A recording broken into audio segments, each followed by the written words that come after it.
The great hall of the Galactic Council glowed with silver light, walls rising high like a cathedral made for stars. Thousands of alien voices filled the air, some whispering, some shouting. They came from every corner of the galaxy, from icy moons, burning deserts, deep oceans, and floating cities above gas giants.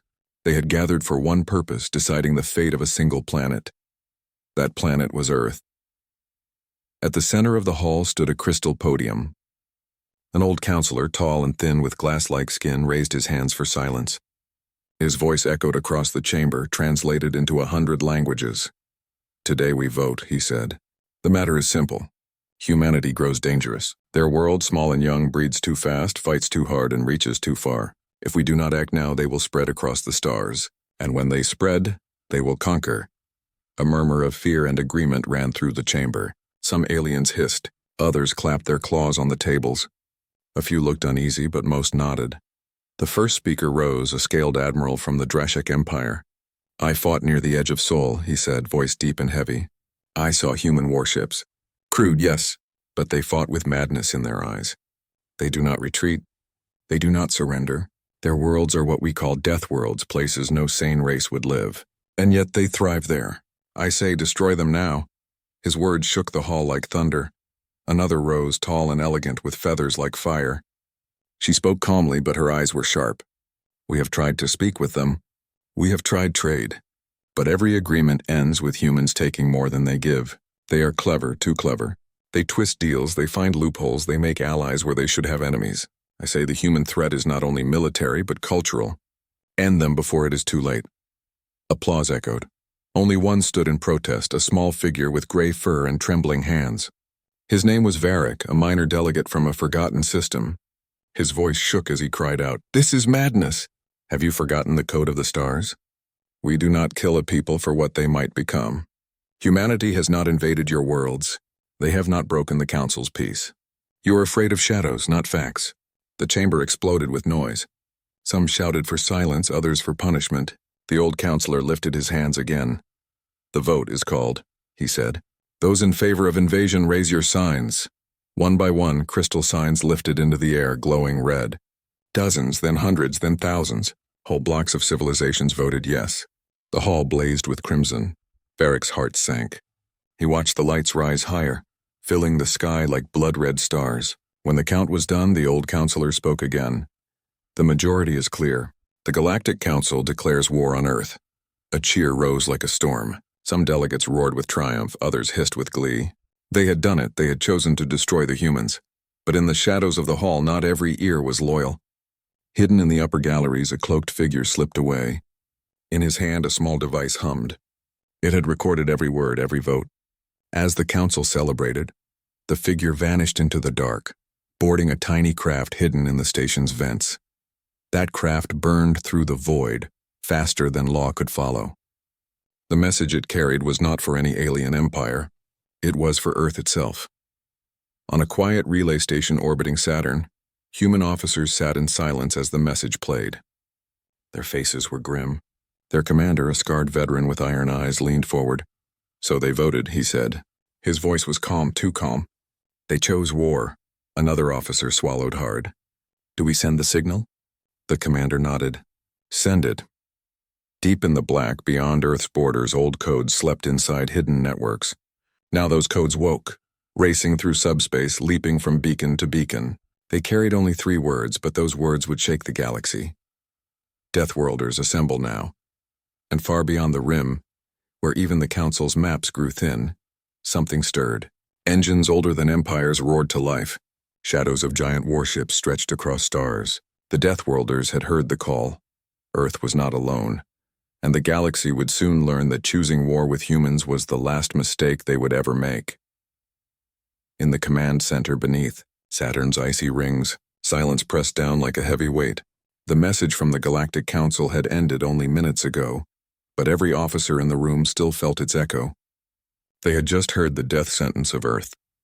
The humans did not scream. They did not panic. They sat in cold silence, eyes burning with quiet fire.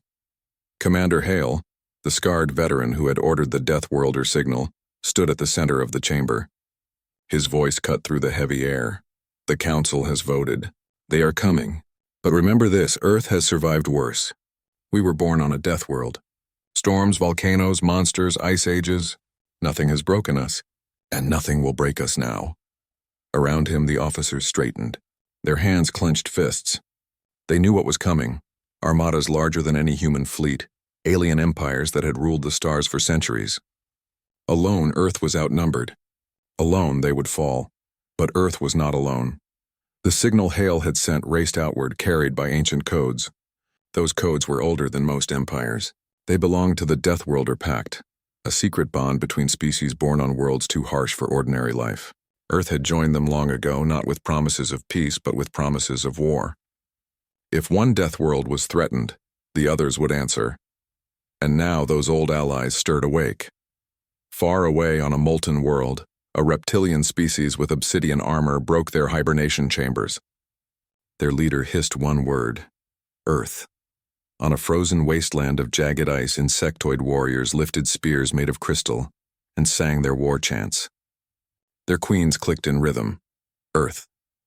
On a toxic swamp planet where even the air burned, amphibian hunters rose from the muck, sharpening blades that glowed with poison. They whispered, Earth. One by one, across the void, the Deathworlders answered the call. Their fleets, scarred and brutal, turned toward Sol. Back on Earth, governments scrambled to prepare. Factories roared day and night, forging weapons, building defenses. Children were moved underground. Civilians dug trenches, just as their ancestors had done in older wars. Every human heart carried the same thought: survival. But survival was not enough. In Washington, London, Beijing, Nairobi, and a dozen other capitals, leaders met in secret. They knew they could not fight alone. The SOS had to be more than just a call to the Pact. It had to be a warning to the entire galaxy. So the humans crafted their message. Not begging, not crying, but daring. From a chamber beneath Earth's crust, the signal was sent. It carried across stars, bouncing from relay to relay. It was short, only a few lines, but it carried the fury of a species that had been underestimated for too long. This is Earth. The Council has voted for our destruction. We do not beg. We do not surrender. To those who would help us, stand with us. To those who would harm us, know this: we are Deathworlders, and we will fight you to the last breath. The message spread like fire. Traders whispered of it in shadow ports. Smugglers repeated it in back alleys. Even neutral systems heard it and shivered. Some laughed. The humans are mad, they said. They cannot stand against the Council. But others, hearing the word Deathworlders, went pale. They remembered the legends. They remembered the Pact. And they knew the humans were not bluffing. Meanwhile, the alien fleets gathered at the edges of Sol, preparing for the strike. Admiral Zorath of the Drashek Empire smiled as he studied the holographic map. Crush them quickly, he told his captains. Take their planet, burn their cities, break their spirit. They are only humans. But far beyond his view, shadows moved. The Deathworlder fleets were already on their way. Back on Saturn Station, Commander Hale stood alone in the observation deck, watching the stars. His reflection glared back from the glass, eyes sharp as knives. He whispered, almost to himself, they wanted a war. We'll give them something worse. We'll give them a nightmare. And in the black beyond the system's edge, the first Deathworlder ships appeared, massive silhouettes sliding out of darkness. Their hulls were scarred, their weapons ancient, but their presence shook the void. The SOS had been heard, and the galaxy would soon regret answering it with fire. The alien fleet arrived at the edge of Sol's system with the confidence of conquerors.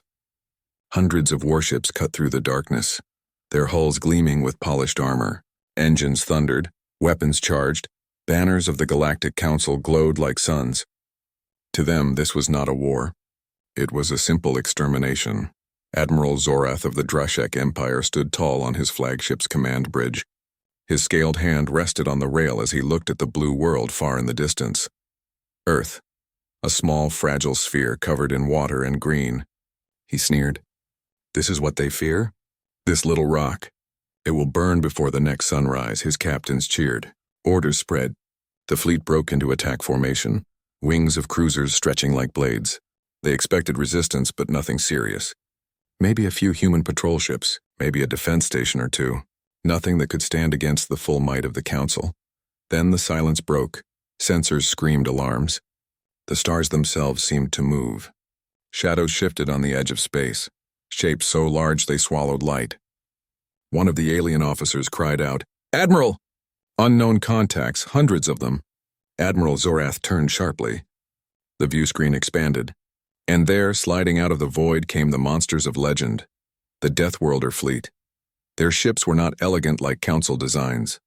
They were brutal, jagged, and scarred from countless wars. Some looked like beasts forged in steel, others like mountains drifting through the stars. Their hulls were patched, their weapons ancient, but each ship radiated something more terrifying than technology: experience. The comms lit up with one signal, repeated across all frequencies. A human voice, cold and steady. "You voted for war. Now face it." Panic spread across the alien ranks. Young captains whispered in disbelief.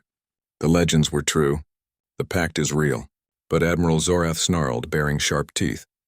"Do not fear shadows. Fire on them!" The first volley shook the void. Alien cannons hurled plasma and energy across the gap. Blue fire streaked toward the Deathworlder fleet. Explosions lit space like fireworks. Zorath laughed. "See? They are nothing but—" The laughter died. Out of the fire, the Deathworlder ships kept moving. Their shields flared, their armor burned, but they did not break. They advanced with the patience of predators. And then they answered. Red lances of railgun fire ripped through alien cruisers. Missiles with nuclear hearts tore entire wings apart. Massive beams split battleships in half. The void filled with debris, with screams, with silence broken by fury. The aliens had expected a fight. They had not expected this. On Earth, civilians watched the battle unfold through hidden networks, families huddled in bunkers, children staring wide-eyed at flickering screens. They saw Deathworlder ships burn the Council's armada. They saw human voices echo across channels, guiding the attack with ruthless precision. For the first time, the people of Earth understood they were not prey. In the Council fleet, captains screamed for retreat. Some ships tried to flee, engines blazing, but the Deathworlders had planned for that. They unleashed gravity traps, mines disguised as floating rocks, dragging fleeing ships into Jupiter's pull. Others were snared by hacking codes, their systems locked until railguns finished them. Admiral Zorath watched in horror as his fleet crumbled. His officers begged him for orders. "Admiral, we are being slaughtered. We must regroup." But before he could answer, his ship shook violently. A Deathworlder battleship, black as night, had rammed through their defensive line, tearing destroyers apart with its sheer bulk. Its cannons turned, glowing with fire, locking on his flagship. For the first time in his long career, Admiral Zorath felt fear. The Deathworlders fired. His flagship cracked open, flames spilling into the void. His last thought before darkness claimed him was not of victory or honor, but of one simple truth. He had underestimated the humans. As wreckage drifted across the system, the human commander Hale spoke again through the comms. His voice was not loud, but it carried across every channel to every survivor. "This is Earth's answer. Tell your council, Deathworlders do not kneel."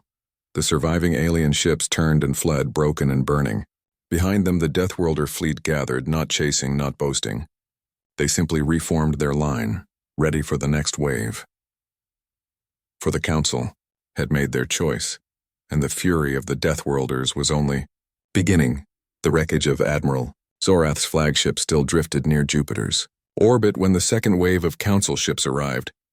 This fleet was larger, stronger, forged from the wealth of half a dozen empires.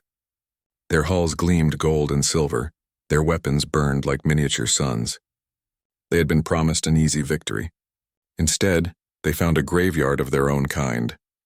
The survivors of the first wave limped into formation, their captains screaming warnings. "Do not underestimate them. The Deathworlders fight like nothing you've seen. They're tricks," but the new admiral silenced them. Pride was louder than fear. High above the battlefield, the Deathworlder fleet waited in grim silence. Their ships did not shine. They were scarred, blackened, brutal. They looked less like war machines and more like predators circling prey. At their center floated the human flagship Iron Resolve, its engines glowing red, its weapons armed. Commander Hale stood on the bridge, arms folded, face cold as stone. His officers looked to him for orders, but he simply said, "Wait." The Council fleet advanced, spreading wide, forming a ring around the humans. Their admirals laughed, confident this time. "Surround them. Box them in. Crush them with numbers. But the humans had studied this tactic for centuries. They had faced it in ancient wars on their own world. Encirclement, overwhelming numbers, hopeless odds. And history had taught them one thing: never fight where the enemy wants you to. Now, Hale said. Suddenly, the Iron Resolve fired a burst of coded signals. Across the battlefield, hidden satellites came alive. They had been disguised as dead rocks, ancient probes, even drifting ice. Now they revealed their true nature: minefields of orbital charges, nets of energy disruptors, and automated cannons. The trap snapped shut. The Council ships, once so confident, now found themselves flying straight into hidden fire. Explosions tore through their ranks. Engines flared, shields collapsed. The ring of doom they had prepared for the Deathworlders had become a cage for themselves. The Deathworlder fleet moved with merciless precision. Reptilian dreadnoughts crashed forward, their hulls bristling with plasma cannons. Insectoid carriers released swarms of needle-like fighters that ripped through larger cruisers. Amphibian warships sprayed clouds of chemical mist, toxic even in the vacuum, eating away at enemy armor. And at the heart of it all, the human ships struck with terrifying cunning. They targeted command vessels first, cutting off coordination. They hacked enemy systems, turning shields against their own allies. They unleashed railguns in carefully timed volleys, each shot a killing blow. On the council bridges, chaos ruled. Admirals shouted conflicting orders. Captains begged for direction. But their comms were jammed, their fleets in disarray. What had begun as an invasion was becoming a slaughter. A massive alien warship glowing with golden armor broke through the chaos and charged straight toward the Iron Resolve. Its weapons lit up, ready to tear the human flagship apart. The alien crew cheered, certain they would end the human commander in one decisive strike. But Hale was waiting. "Hold fire," he ordered. The officers obeyed, tense and silent. The alien ship closed the distance, its cannons glowing brighter. Just as it fired, Hale raised his hand. "Now!" The Iron Resolve dove sharply, engines roaring. At the same instant, a cluster of hidden mines activated directly in the alien warship's path. The giant ship plowed straight into them. A blinding explosion split the void, tearing the warship apart in seconds. Its wreckage drifted, burning like a false star. On Earth, civilians watching the battle cheered. Children clapped in underground shelters, soldiers pumped their fists, old veterans wept with pride. For the first time in living memory, humanity was not just defending, it was winning. But in the council chambers far across the galaxy, panic was rising. Reports streamed in. The fleet is collapsing. Thousands lost. The humans fight like demons. Leaders who had voted so eagerly for war now stared at each other with pale faces. Some whispered of recalling the fleets. Others argued to double the forces. Yet none could deny the truth. The humans had become something far more dangerous than anyone had feared. Back on the battlefield, the Deathworlder fleet pressed forward, relentless, merciless. The clash thundered across the system, but there was no mercy in their strikes, no hesitation in their fury. The message was clear.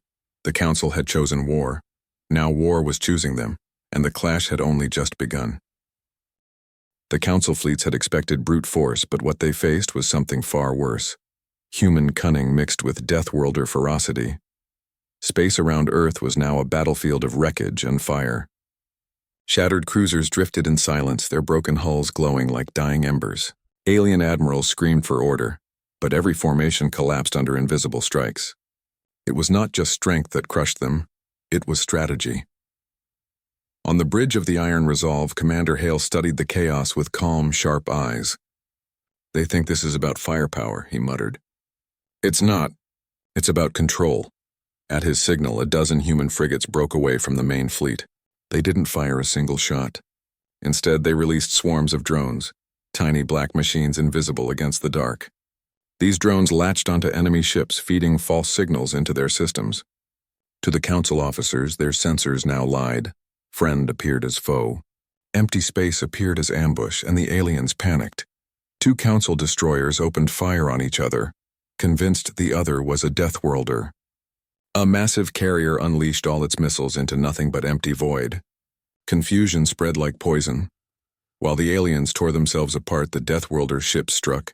The reptilian dreadnoughts drove into the heart of the enemy like living hammers, tearing through defenses. The insectoid swarms danced around enemy cruisers. cutting them to pieces with surgical strikes. Amphibian hunters unleashed warheads that spread toxic gas clouds, dissolving armor and choking crews even behind sealed walls. But the deadliest strikes came from humans. Hale's fleet activated hidden orbital mirrors, old satellites once built for solar power collection. Now they were turned into weapons. They focused sunlight into beams of searing fire, cutting through enemy shields like knives through cloth. Council ships spun helplessly as their armor melted under the blazing heat. On another front, human ships lured alien battleships toward Mars. The Council commanders laughed at first, calling the red planet useless. But as they approached, their ships trembled. Buried beneath Mars's surface, ancient silos opened. Missiles shot out, decoys, jammers, and nuclear warheads. The ambush turned the skies above Mars into a storm of fire. The Deathworlder strategy was not only about destruction, it was psychological. They knew fear could kill faster than weapons. One insectoid carrier hacked into alien comms.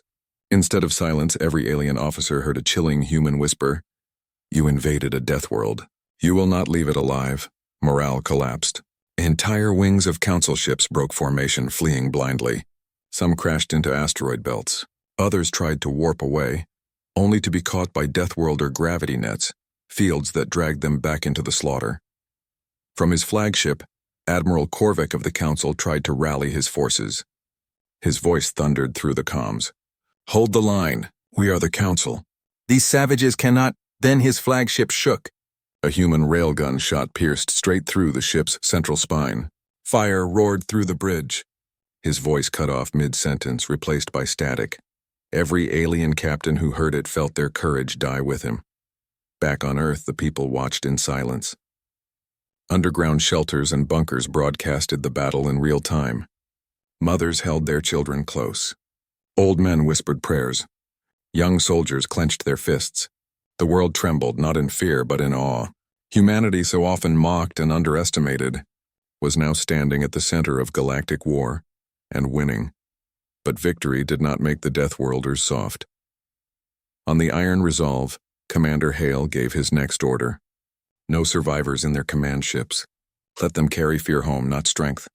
The Deathworlder fleets obeyed. They left wreckage drifting, burning like warnings carved into the void. Survivors were allowed only if they could run, broken and beaten, to spread the tale. By the time the battle slowed, the Council's once proud armada was in ruins. Debris fields floated between Earth and Mars. Signals of retreat filled the channels. The invasion that was supposed to end humanity had instead become the Council's nightmare. In the Galactic Council chamber, leaders received the first fragmented reports. Their faces turned pale as they heard the truth. Fleets destroyed, admirals dead, survivors fleeing in terror. One counselor whispered, "Impossible. No species has ever resisted like this," another said, voice trembling. "It is not just humans. It is the Pact. The Deathworlders fight as one." And for the first time since the vote, the Council felt fear. Back on the battlefield, Commander Hale stood silently at the viewport, watching alien wreckage drift into the darkness. His voice was quiet, but his words carried weight. They thought Earth was prey. Now they'll learn the truth. Deathworlders don't survive by chance. We survive by being the nightmare. The strategy had worked. The war had only begun. The chamber of the Galactic Council had always been a place of order and pride. Its silver walls and glowing pillars gave the illusion of strength that could never be broken. But now, for the first time in centuries, the chamber trembled, not from battle, but from fear. Reports from Sol poured into the council floor. Broken voices of admirals, static-filled cries of survivors, lists of fleets destroyed, names of dead commanders. Every new message was another nail hammered into the coffin of the council's confidence.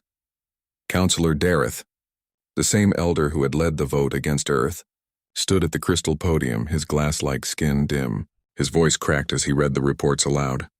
Admiral Korvik, lost with all hands. The Drashek fleet, annihilated. Casualties, uncountable. Survivors report. Deathworlder ships, beyond comprehension. The chamber erupted in chaos. Delegates shouted over each other, their voices rising like waves of panic. "They are demons," cried one feathered leader, her wings shivering with fear. "They are savages. How can they wield such power?" Another demanded. "They should never have been allowed to grow." hissed a scaled ambassador, claws scraping the table. But for once, no one called for silence. Panic spread unchecked. At the far edge of the chamber, Councillor Varick, the small gray-furred delegate who had warned them before the vote, rose again. His voice, though shaking, carried across the chaos. "I told you," he shouted. "I told you not to strike at them. Humanity was no threat until you made them one. You have awakened not only Earth but the entire pact of Deathworlders. This is not war, it is a curse you have brought upon us all." The chamber roared with anger. Some hurled insults, others demanded his arrest. But deep in their hearts, many knew he was right. The old Councillor Dareth slammed his hand against the podium. "Order, we must find a path forward. We cannot allow panic to rule us." His voice shook, betraying his own fear. A reptilian general barked from the floor. "We must send another fleet. Double the size, triple if needed. Crush them before they spread further." But a slender, crystalline delegate snapped back. "And lose even more? Do you not hear the reports? Our best fleets were broken like glass. The humans and their allies are not prey, they are predators." The argument spiraled. Some demanded immediate peace talks. Others called for extermination at any cost. A few whispered of abandoning border worlds, retreating deeper into safe space. The council, once united, was now a nest of frightened voices tearing at each other. Then the great doors of the chamber opened. A messenger rushed in, skin scorched from overexposure to faster-than-light travel. He collapsed to his knees, holding out a data crystal. Another report. From Sol. The councillors fell silent as the crystal was slotted into the great projector. The image flickered into the air above them.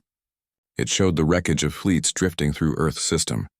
Fires burned even in the vacuum, explosions lighting up the darkness, and at the center of it all, a massive Deathworlder ship loomed, scarred yet undefeated. Across its black hull, painted in human letters, were words that made every delegate shiver. "Earth does not forgive. Earth does not forget." A gasp rippled through the chamber. Even the proudest voices fell quiet. Councillor Dareth's voice was barely a whisper. They are sending us a message." Varick rose again, his small form standing tall among giants. "It is more than a message," he said. "It is a warning. They will not stop at defense. They will come for us." Silence spread. Every delegate felt the weight of his words. For centuries, the council had been the predator. Now they were the prey. Far above the chamber, in hidden balconies where spies and watchers listened, whispers carried to darker places. Some spoke of betrayal. Some plotted secret treaties. Others whispered of surrendering entire sectors just to buy time. But deep down, every leader in that chamber knew the truth. The galaxy had changed.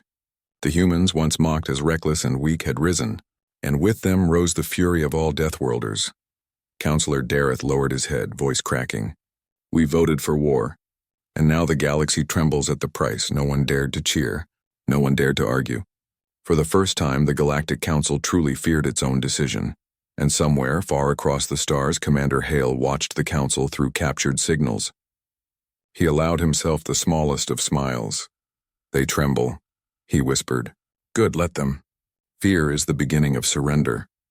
The chamber of the Council shook again, not from sound, but from the weight of doom pressing down on every heart.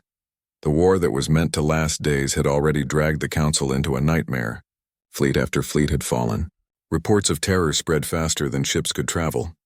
And yet, the Council still clung to pride, whispering that one last push might turn the tide.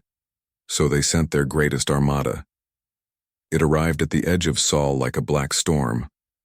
Thousands of ships, gleaming carriers, endless destroyers, titanic dreadnoughts, stretching across the void like a wall of fire.